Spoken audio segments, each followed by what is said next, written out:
वक्त को ही जो बदल दे वो है इंसान अजीम, वक्त के साथ बदलना कोई किरदार नहीं।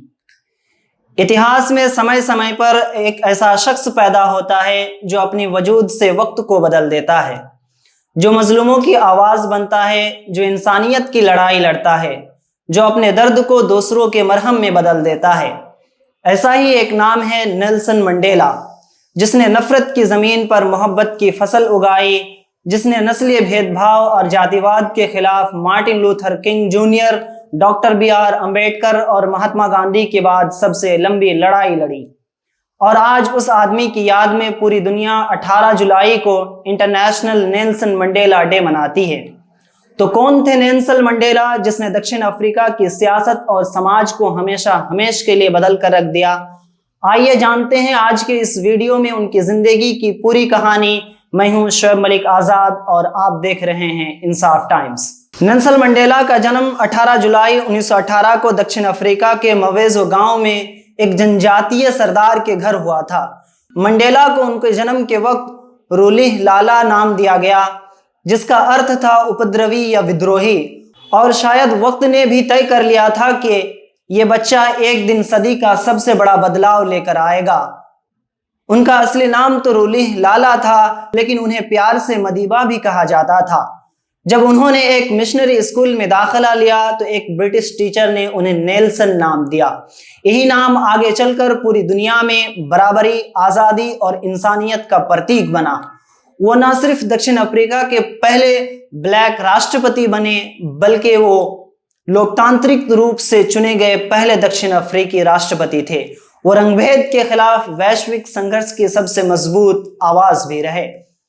बचपन से ही मंडेला को यह एहसास होने लगा था कि इस दुनिया में उनका रंग, उनकी पहचान, उनके सपनों पर बोझ है। स्कूल, कॉलेज, नौकरी, हर मोड़ पर उन्हें यह याद दिलाया जाता कि तुम काले हो, तुम पीछे हो, तुम बस गुलामी करने के लिए पैदा हुए हो, तुम्हारी यही किस्मत है। लेकिन वो हार मानने वालों में से कहाँ थे। वो एक बागी इंसान थे। वो इस जाली समाज के अन्याय और अत्याचार को सिरे से मिटाने का संकल्प अपने सीने में बसा चुके थे। उन्होंने 1939 में यूनिवर्सिटी ऑफ फोर्ट हायर से पढ़ाई शुरू की, लेकिन स्टूडेंट प्रोटेस्ट में शामिल होने की वजह से निष्कासित कर दिए गए। फिर वकालत की पढ़ाई शुरू की और 1942 में पढ़ाई शुरू करने के बाद लॉयर बन गए। लेकिन गरीबी, रंगभेद और दमन के बीच अधूरा सा रह गया। पर यह अधूरापन ही मंडेला की ताकत बना। उन्होंने दक्षिण अफ्रीका के समाज में फैले उस जहर के खिलाफ आवाज उठाई जिसे हम रेसिज्म और अपार्थाइड कहते हैं, जहां काले और गोरे के बीच बहुत ज्यादा फर्क हुआ करता था, जहां काले और गोरे के लिए स्कूल, बस, अस्पताल, पार्क और यहां तक के बेंच तक अलग अलग होती थी। इंसान इंसान नहीं था, रंग था। 1944 में मंडेला ने अफ्रीकन नेशनल कांग्रेस की यूथ शाखा से जुड़कर अपने संघर्ष की शुरुआत की। शुरू में वो अहिंसा का रास्ता अपनाया, लेकिन शर्पविल नरसंहार के बाद उन्होंने कहा, जब कोई सरकार तुम्हारे अस्तित्व ही को नकारती है तो सिर्फ तालीम और तहजीब से बात नहीं बनती। इसलिए वो 1962 में मिलिट्री ट्रेनिंग के लिए अल्जीरिया गए और वहां अल्जीरियन नेशनल लिबरेशन फ्रंट से गोरिल्ला वार की ट्रेनिंग ली और लौटते ही गिरफ्तार कर लिए गए। 1964 में रिवोनिया ट्रायल के दौरान मंडेला ने अदालत में कहा कि मैंने अपनी जिंदगी को अफ्रीकी लोगों के संघर्ष के लिए समर्पित कर दिया। मैंने व्हाइट वर्चस्व के विरोध भी संघर्ष किया और ब्लैक वर्चस्व के विरोध भी संघर्ष किया। मैंने एक लोकतांत्रिक और स्वतंत्र समाज के आदर्श को जिया, जिसमें सभी लोग सद्भाव और समान अवसरों के साथ एक साथ रह सके। यह एक ऐसे आदर्श है जिसे मैं जीना और प्राप्त करना चाहता हूँ। अगर जरूरत पड़ी तो इसके लिए जान भी दे सकता हूँ। उनकी ये बात अदालत में ही नहीं, पूरी दुनिया के दिलों में गूंज रही थी। उन्हें उम्र कैद की सजा सुनाई गई और रॉबन आइलैंड जेल भेज दिया गया। यहाँ वो सालों तक पत्थर तोड़ते रहे, कोयला खदान में मजदूरी करते रहे, लेकिन टूटे नहीं। 27 साल जेल में बिताए और फिर आया 11 फरवरी 1990 का दिन, जब पूरी दुनिया की आंखें नम थी। मंडेला रिहा हुए, बाहर आए तो बदले की नहीं, माफी की बात की और 1993 में उन्हें नोबेल पीस प्राइज से नवाजा गया। 1994 में दक्षिण अफ्रीका में पहली बार सभी नागरिकों को वोट डालने का अधिकार मिला और इतिहास बना। मंडेला देश के पहले ब्लैक राष्ट्रपति बने। जब वो राष्ट्रपति बने तो उन्होंने बदले की आग नहीं, मिलजुल की लौ जलाई। उन्होंने ट्रुथ और रिकॉन्सिलिएशन कमीशन बनाई ताकि रंगभेद के जुल्म का सच सामने आए और देश एक हो सके।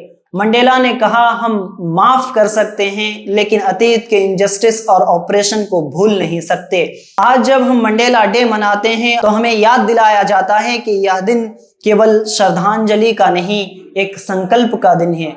संयुक्त राष्ट्र ने 2019 में इसे इंटरनेशनल नेल्सन मंडेला डे घोषित किया और लोगों से अपील की कि वे मंडेला के 67 साल के संघर्ष के बदले कम से कम 67 मिनट समाज सेवा में दें।